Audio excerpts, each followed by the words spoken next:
प्यारे देशवासियों, नमस्कार। हमारे जैसे संविधान में भी लिखा है, हमारे नियम भी इस किस्म के हैं कि जब भी सरकार कोई फैसले लेती हैं और अगर वो फैसला जनता के खिलाफ है, हालांकि समझदार सरकार तो उसको कहेंगे तो फैसला बहुत सोच समझ के लिए वो किसी के खिलाफ जाए नहीं, लेकिन ये दुर्भाग्य है इस देश का कि हमें जिम्मेवार सरकार कभी मिलती नहीं है। ये बहुत ही दुख की बात है। सरकार हमें वही मिलती हैं जो खुद का फ़ायदा देखती हैं, अपने काम को देखती हैं, उनको जनता से कोई लेना देना नहीं है। लेकिन फिर भी जो नियम हैं वो तो हैं, हमारे संविधान में भी हैं, हमारे कानूनों में भी लिखे हैं कि जब भी कोई ऐसी कोई फैसला ऐसा कोई लिया जाता है सरकार द्वारा जो कि जनता के खिलाफ हो या किसी एक वर्ग के खिलाफ हो, तो उनको अधिकार है उसके बारे में विरोध करने का, अनशन करने का, हड़ताल करने का अधिकार है। और उसका साथ साथ ये भी मेंशन है कि वो जो आंदोलन होगा या जो प्रदर्शन होगा वो शांतिपूर्ण तरीके से होगा, उसमें कोई गलत हरकत नहीं होगी, कोई नाजायज़ कोई मार पिटाई या इस किस्म की कोई मतलब सुरक्षा के प्रति कोई गलत कोई ऐसा काम नहीं किया जाएगा। ये हमारे संविधान में प्रावधान है और उसी का इस्तेमाल करते हुए हमारे किसान आज 347 दिन से दिल्ली के चारों तरफ तैनात हैं। दिल्ली के चारों तरफ 347 दिन से, यानी कि ऑलमोस्ट 1 साल होने वाला है। मगर सरकार जो कि नॉर्मल होना तो यही चाहिए कि सरकार खुद जिम्मेवार हो, कोई गलत काम करे नहीं, और गलती से हो जाए तो विरोध होने के बाद उसको तुरंत सुनना चाहिए, तुरंत सुन के उस फैसले को बदलना चाहिए ताकि वो जनता के खिलाफ ना जाए, जनता के साथ अनहित ना हो। लेकिन वर्तमान में जो सरकार है वो इतनी गैर जिम्मेदार है कि वो फैसले ले लेते हैं जो मर्जी, बिना सोचे समझे, आंख बंद करके, क्योंकि इनके फैसलों के पीछे इनकी कुछ साजिश होती है, कुछ अलग से एजेंडे होते हैं इनके, उसके मुताबिक ये फैसले ले लेते हैं। और जब वो किसी वर्ग के खिलाफ जाता है फिर इन्हें शर्म आती है उसको वापस लेने में, फिर ये तानाशाह बन जाते हैं, फिर ये कहते हैं कि एक बार कानून बन गया उसको वापस कैसे लें। भाई तुमने कानून बनाया क्यों? और ये देखिए, सरकार जो होती है वो जनता द्वारा बनाई हुई होती है, जनता द्वारा उनके प्रतिनिधि चुने जाते हैं और वही फैसले लेने का अधिकार होता है उनका। लेकिन वर्तमान में जो केंद्र सरकार बैठी वो तो जनता की चुनी हुई है भी नहीं, वो तो तानाशाही के तरीके से काम चला रही है, धांधली से चुनी गई है, वो ईवीएम मशीन द्वारा चुनी गई है। ये जनता की चुनी हुई सरकार नहीं है। अगर जनता की चुनी होती तो ये कभी गलत फैसले लेती नहीं है, हर हालत में सोच समझ के फैसले लेती, क्योंकि उनको मालूम है विरोध बहुत महंगा पड़ता है। अगर विरोध होगा और आप नहीं मानेंगे तो आपको उखाड़ भी सकती है जनता। लेकिन वर्तमान सरकार को ऐसा कोई डर नहीं है, कोई ऐसा भय नहीं है, क्योंकि इन्होंने ईवीएम मशीन की पूजा कर रखी है, सुबह शाम उसकी पूजा करते हैं और वो इनकी पूरी मदद करती है। ईवीएम मशीन का बटन दबाते हैं, सरकार उसी में से निकलती हैं। तो यही कारण है कि देशवासियों का या किसी एक पर्टिकुलर वर्ग का ये सरकार बिल्कुल ध्यान नहीं रख रही है, ये परवाह नहीं कर रही है, क्योंकि ये ना कोई दबाव मानती है, ना कोई प्रेशर या किसी और चीज़ का ये समझते ही नहीं है कि इनकी कोई जवाबदेही किसी के प्रति है। वोट लेने के लिए जनता की ज़रूरत नहीं है, तो जब वोट मिल गई तो सरकार अपने आप बन जाएगी। यही कारण है कि ये परवाह नहीं कर रहे हैं। जबकि किसान कुछ भी मांग नहीं रहे हैं, इनसे कुछ नहीं मांग रहे। वो किसान तो मांगता ही नहीं, वो दाता है, किसान देता है, सबको अन्न पैदा करके देता है, सबकी भूख मिटाता है किसान। वो किसी से मांगता नहीं है, झोली नहीं फैलाता किसी के आगे। तो ये तो यहाँ पर जो 1 साल के करीब होने वाला है, किसान कुछ मांगने नहीं आया सरकार से, वो उनको लौटाने आया है, इनको देने आया है, वो तोहफा देने आया है वापस, जो तोहफा सरकार ने इनको दिया था। किसान ने कह दिया हमें ये तोहफा नहीं चाहिए, आप अपना वापस लीजिए। लेकिन देखिए कमाल की बात है, सरकार कह रही नहीं, हमने एक बार तोहफा दे दिया, हम तोहफा वापस नहीं लेते। भाई तोहफा कोई ज़बरदस्ती होता है क्या? पहली बात तो आपका अधिकार क्या ज़बरदस्ती देने के लिए? आप किस अधिकार से दे रहे हैं? आप देश के मालिक नहीं हैं, देश की मालिक ये जनता है। 140 करोड़ लोग देश के मालिक हैं, तो आप होते कौन हैं? और फिर आप चुने हुए नहीं हैं, तो आपको तो वैसे अधिकार नहीं है। अब जनता यानी कि 7.25 साल से लगातार गंदगी फैला रखी थी सरकार ने, सब कुछ बेच रहे हैं, हर संसाधनों को संस्थानों को बेच रहे हैं, बनाया कुछ है नहीं। तो जब सवाल उठता है तो लोगों की तरफ जो है ना इनके अलग किस्म के एक्शन होते हैं, फिर ये तानाशाही दिखाते हैं, फिर ये कानून दिखाते हैं, अपने अधिकार दिखाते हैं। ये बड़ी दुख की बात है, शर्म की बात है। लेकिन ये किसान वर्ग एक ऐसा वर्ग है जो कभी किसी से डरता नहीं है, कभी डरता नहीं है।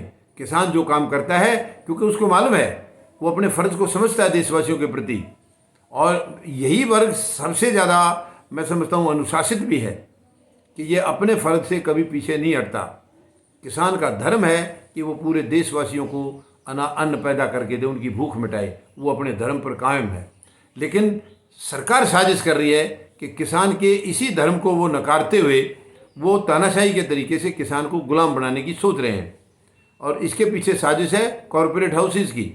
3 कॉरपोरेट हाउस हमारे देश के, मुकेश अंबानी, अनिल अंबानी और गौतम अडानी, ये तीन ये गुजराती हैं, 2 हमारी सरकार में गुजराती हैं, प्रधानमंत्री महोदय और गृह मंत्री, पांचों ने मिलकर देश को तबाह करने की सोच रखी है। देश को तबाह करने की प्लान बना रखी है इन्होंने। इस प्लान को बना करके ये आए थे सत्ता में, क्योंकि आरएसएस का एजेंडा ही शुरू से यही। आज़ादी के टाइम भी आरएसएस का कोई योगदान देश की आज़ादी में नहीं है, बल्कि इसके खिलाफ है। तो ये लोग भी यही एजेंडा लेके आए थे, और आज उस एजेंडे को कायम करने के लिए, उसको बरकरार रखने के लिए इन्होंने कोई करार किया है 2 घरानों से कि आप दबा के हमारे को संपत्ति दीजिए, दौलत लुटाइए हमारे ऊपर, हम पूरे देश की ज़मीन आपको सौंप देंगे, पूरे देश को गुलाम बना देंगे, किसान को आपका गुलाम बना देंगे। उसी रणनीति के तहत सरकार ने पिछले साल 5 जून को, यानी जब देश महामारी से जूझ रहा था, उस टाइम रात के अंधेरे में इन्होंने एक अध्यादेश जारी कर दिया 5 जून को। ये किसान के लिए 3 कानून, ये कह के कि ये किसान के फ़ायदे के लिए है, किसान की आय दुगनी हो जाएगी, जबकि ये साजिश थी, एक बहुत बड़ी साजिश थी। और सरकार को ये बिल्कुल भी पता नहीं था, ये एहसास बिल्कुल नहीं था कि किसान इतना निडर और मजबूत होता है, वो कभी झुकता नहीं किसी के आगे।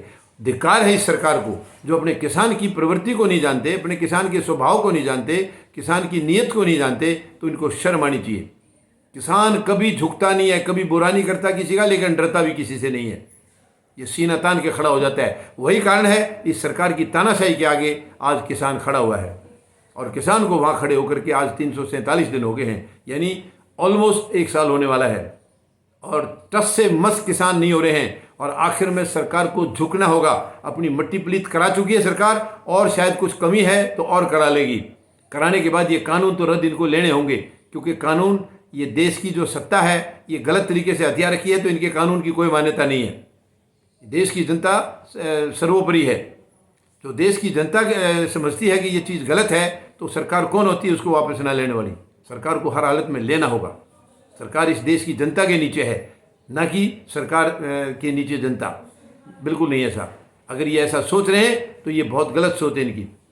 मुझे लगता है सरकार को शायद यही अहंकार है कि ये तो सरकार हैं, ये देश की जनता से ऊपर हैं, ये कानून से ऊपर हैं, ये संविधान से ऊपर हैं। नहीं, बिल्कुल गलत। संविधान से, कानून से और देश की जनता से ऊपर कोई भी नहीं है, कोई भी नहीं है। ये सब सरकार जो है, क्योंकि सरकार जो आती है वो मकसद तो यही है कि कामकाज को, प्रशासन को चलाने के लिए, लेकिन चलाना तो उसी हिसाब से जो जनता चाहती है। आप जनता की भावनाओं को कैसे चोट पहुंचा सकते हैं? जनता की भावनाओं के खिलाफ आप कैसे काम कर सकते हैं? काम आपको वही करना होगा देश की जनता जो चाहेगी। आप गलत सोच रहे हैं। आपने सोचा, आप वहाँ बैठ गए कुर्सी पर, अब ये आपकी तानाशाही चलेगी, आप जिसको मर्जी चाहे बर्बाद कर दें, जिसको मर्जी चाहे आबाद कर दें।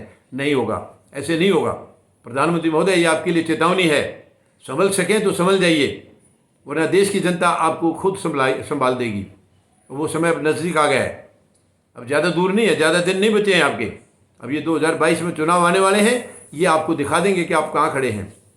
आप जिस दिन आए थे सत्ता में, याद करिए वो दिन आपको जनता कैसे लाई थी, क्योंकि उस वक्त देश में भ्रष्टाचार फैला हुआ था और सबने एक उम्मीद लगाई थी, क्योंकि आपने बड़े लंबे लंबे भाषण दिए थे, लंबी लंबी बातें कही थी, मगर वो आज कहीं भी आसपास नहीं है। आपसे तो पहले की जितनी सरकार, बेशक वो भ्रष्ट थी, आपसे बहुत अच्छी थी, आपसे बहुत अच्छी थी वो।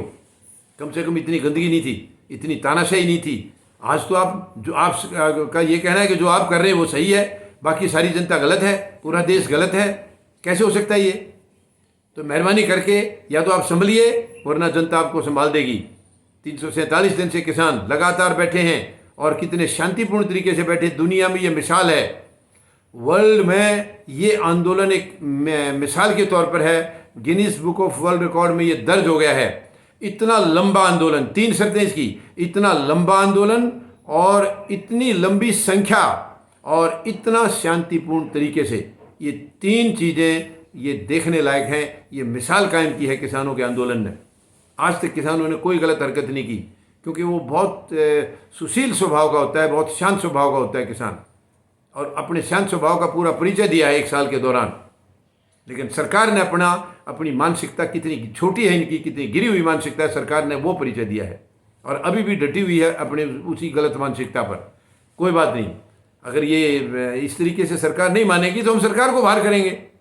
सरकार को बाहर करेंगे, दूसरी सरकार को लाएंगे जो संवैधानिक सरकार होगी, जो ईवीएम के बटन से चुनी हुई नहीं होगी बल्कि बैलेट पेपर से चुनी होगी, और जिसमें प्रतिनिधि भी गुंडे बदमाश नहीं होंगे। जो उम्मीदवार होंगे वो गुंडे बदमाश नहीं होंगे जो आज की वर्तमान पार्टियों ने कर रखा है। उसमें जनप्रतिनिधि होंगे गरीब, मजदूर, जवान और किसान, जो आम जनता की सहमति से उम्मीदवार बनाए जाएंगे और उसके बाद उनको चुन के भेजा जाएगा। वो सचमुच एक देश की सरकार होगी, राष्ट्र की सरकार होगी। आज सरकार राष्ट्र की नहीं, आज उद्योग घरानों की सरकार है, आज गुंडागर्दी की सरकार है। ये सरकार नहीं होगी, वो जवानों की, किसानों की, गरीब और मजदूरों की सरकार होगी, जो पूरे देशवासियों का एक नज़र से सबका ध्यान रखेगी और सबका जो है ना, सचमुच जो प्रधानमंत्री ने नारा दिया था, सबका साथ सबका विकास, उन्होंने किया है सबका साथ, चंद मुट्ठी भर लोगों का विकास और बाकी का विनाश। ये अवधारणा बदलनी होगी। अब ये जो सरकार आएगी संवैधानिक सरकार होगी और वो पूरे देशवासियों का एक ही तरीके से सबका समाधान निकालेगी, किसी के अंदर कोई भेदभाव नहीं रखेगी, ताकि हम अपने महान शहीदों के सपनों के भारत का निर्माण कर सकें और भारत को विश्व शक्ति बना सकें। उस ओर अब हम बढ़ रहे हैं, अब हम पूरी तैयारी में लगे हैं। फौजी जनता पार्टी इसी काम में लगी हुई है। 5 साल से फौजी जनता पार्टी को गठन किया गया है केवल इसीलिए कि देश की जो राजनीति दूषित हो गई है, जंग लग चुका है, उसे बदलना होगा। स्वच्छ और सुंदर राजनीति स्थापित करेंगे तभी भारत स्वच्छ बन सकेगा और उस तरफ फौजी जनता पार्टी मजबूती से बढ़ रही है। पूरे देशवासियों से अपील है, आप कृपया फौजी जनता पार्टी का हिस्सा बने और इस मुहिम में आप अपनी आहुति डालें। धन्यवाद। जय जवान, जय किसान, जय हिंद।